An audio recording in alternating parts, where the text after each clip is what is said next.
¿Cómo podemos pasar de conocer acerca de Dios a conocerlo personalmente? ¿Cómo podemos aplicar el concepto de gustar la presencia de Dios en nuestra vida devocional para experimentar su bondad?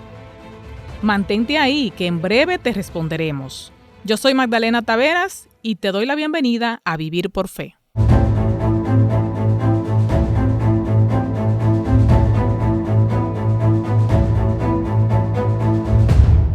Aquí me acompaña el pastor Sergio Rubio, como de costumbre. Bienvenido, pastor Rubio. Muchas gracias, Magdalena. Un saludo también para todas las personas que escuchan Vivir por Fe.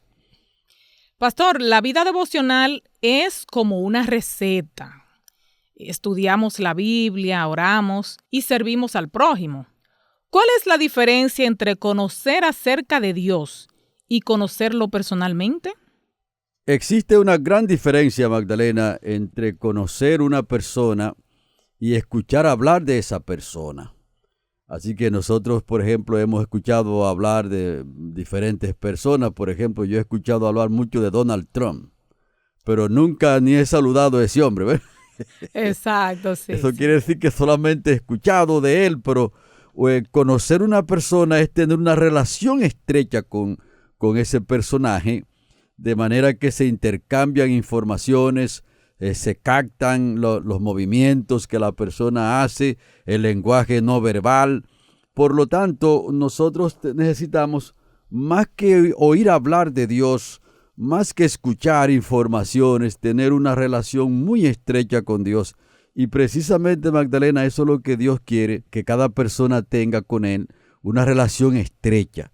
Porque al ser Dios puede atender a todas las personas sin perturbarse, sin cerrar la puerta, sin decir que no está ahí, como dicen muchas personas, para que no lo molesten, sino que Dios está ahí 24/7 para atender, para ver las conversaciones que sus hijos puedan tener con Él. Así que hubo una persona, Magdalena, llamado Enoc, eso está registrado en Génesis 5:24, que caminó con Dios de una manera tan estrecha que llegó un momento cuando estaba más cerca del cielo que de la tierra, y llegó un momento cuando Dios lo trasladó de aquí sin ver muerte. Qué privilegio tuvo Enoc, pastor. Es un gran privilegio. ¿Y eso puede experimentarlo cada persona que está aquí en este mundo? Así es, cada persona puede sacar un tiempo para intimar con Dios. Y esa comunión con Dios, entonces, es como una institución que se efectúa en la vida de la persona. Más que una teoría, es una experiencia que nosotros tenemos en nuestras vidas. Y por eso muchas personas no pueden apreciar de la manera correcta la comunión con Dios, porque no han tenido todavía esa experiencia. Pero cuando esa experiencia se constituye en la base de nuestra experiencia espiritual, Magdalena, se convierte en un elemento fundamental de nuestras vidas, que sentimos la presencia de Dios, o sentimos también que nos estamos alejando de Dios cuando descuidamos esa intimidad.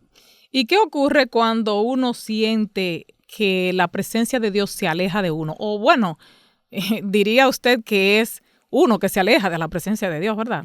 Correctamente. ¿Cómo yo me doy cuenta que me estoy alejando? Mire, podemos tomar el caso de Adán y Eva. Adán y Eva, cuando estaban cubiertos por la presencia de Dios, se sentían confortables, se sentían cómodos, se sentían seguros también, pero cuando pecaron sintieron que estaban desnudos y comenzaron a esconderse.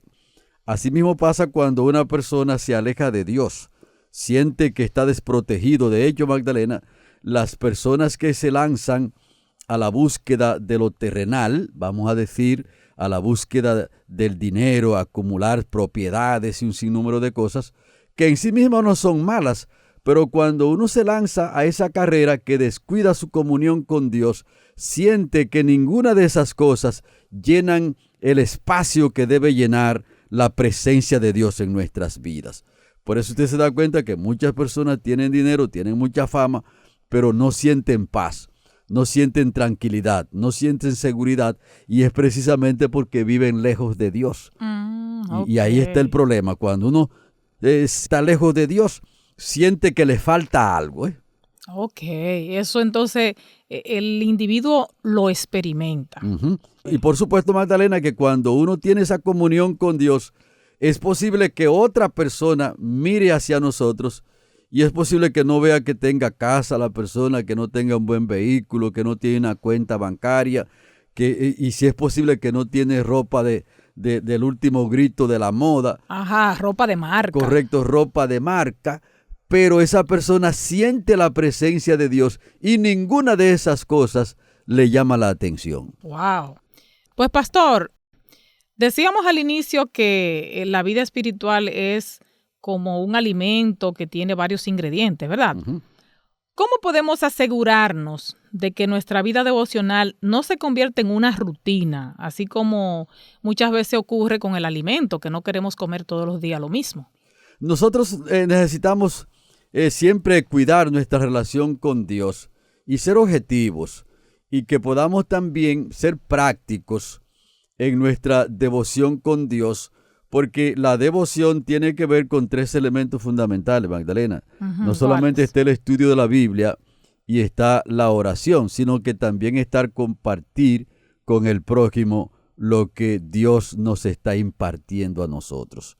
Y cuando compartimos con el prójimo, como que nos mantenemos frescos en la relación con Dios, nos mantenemos lubricados y esa relación no se torna monótona. Porque cuando nosotros nos convertimos en ermitaños, ¿verdad?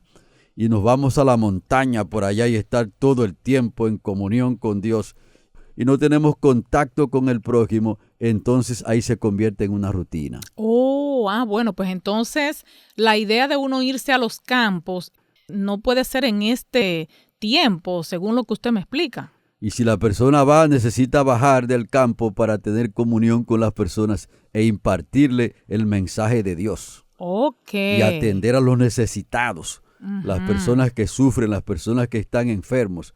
De hecho, cuando Jesucristo ahí en la parábola Mateo 25, donde habló de la separación de las ovejas y los cabritos, Jesucristo tiene vinculado a los pobres con Él mismo. Incluso ahí dice que cuando hacemos algo bueno para el prójimo, principalmente para los pobres, se lo estamos haciendo a Jesucristo mismo.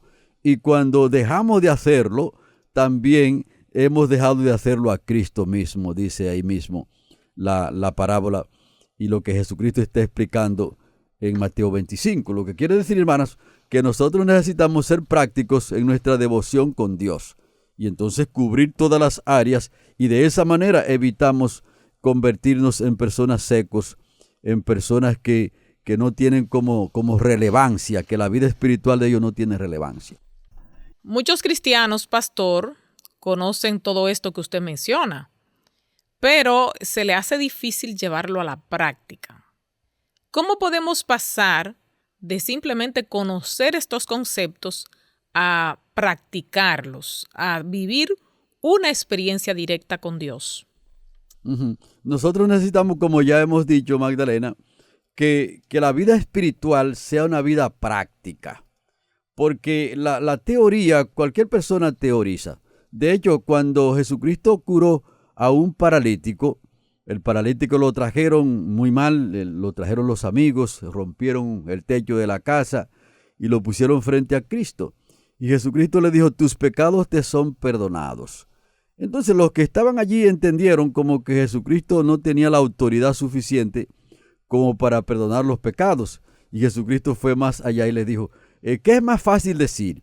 ¿Tus pecados te son perdonados? O decirle al paralítico, levántate y anda.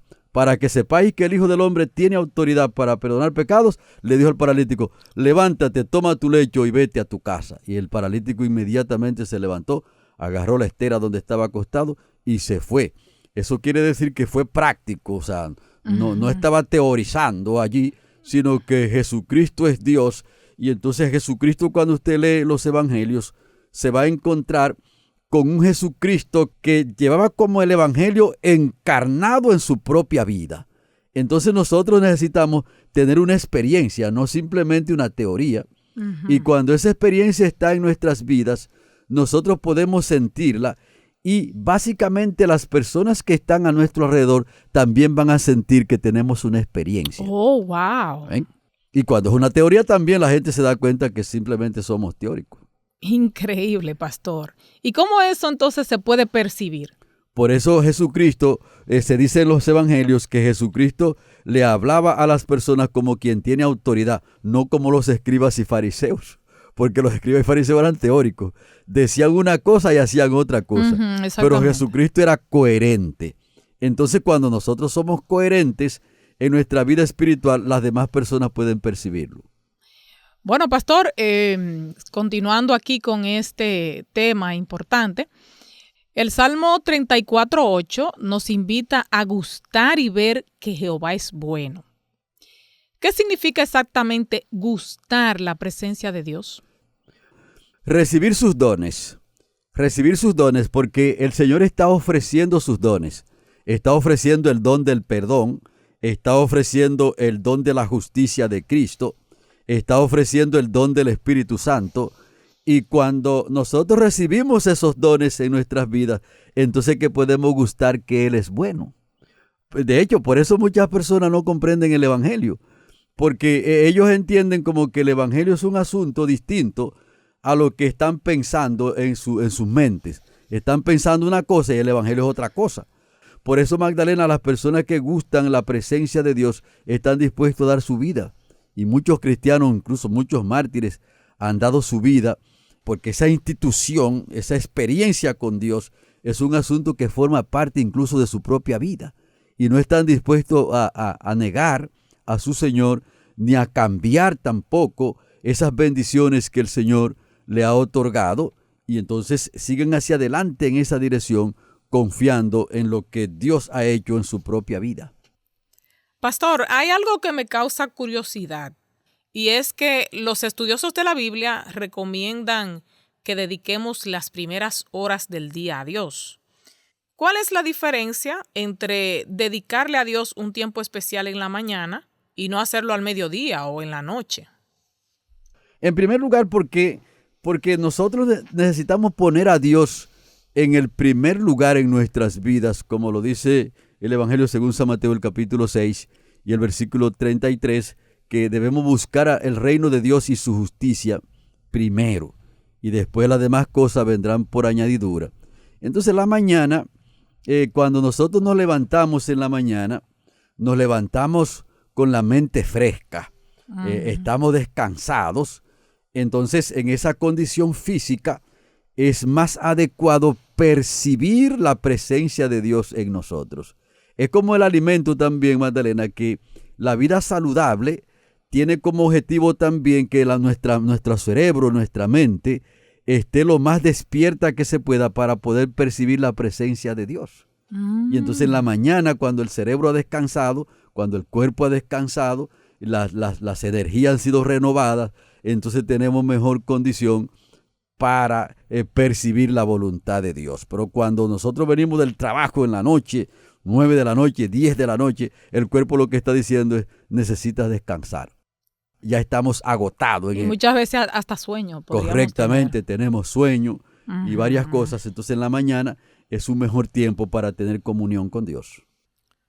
¿Sabe, pastor? Hay algunas personas que comentan que han escuchado la voz de Dios, mientras que otros no han tenido esa experiencia. ¿Cómo yo descubro que Dios me está hablando? O sea, ¿cómo yo puedo escuchar su voz? Dedicando tiempo a la oración y dedicando tiempo a escuchar a Dios, porque cuando nosotros hablamos con Dios a través de la oración y Dios habla con nosotros a través del estudio de la Biblia, entonces en esa comunión debe haber un punto donde debemos quedar en silencio delante de Dios. ¿Ves? Está quieto delante de Jehová. Entonces cuando nos acostumbramos a estar quietos delante de Dios y a dedicar ese tiempo en oración, ahí el Señor nos puede decir varias cosas. De hecho, Magdalena, en el caso personal mío, cuando yo estoy en oración es que me llegan las mejores ideas. Qué bien. Y entonces, pastor, ¿no podría una persona leer rápido porque tiene, por ejemplo, la hora encima para prepararse para salir a trabajar? Sí, eso se puede. Por ejemplo, dependiendo del tiempo que uno tiene, uno puede leer un texto, un par de versículos, pero no debe acostumbrarse a hacer eso. Es como que nosotros debemos aprender a improvisar, pero no depender de la improvisación. Y lo mismo entonces ocurre aquí.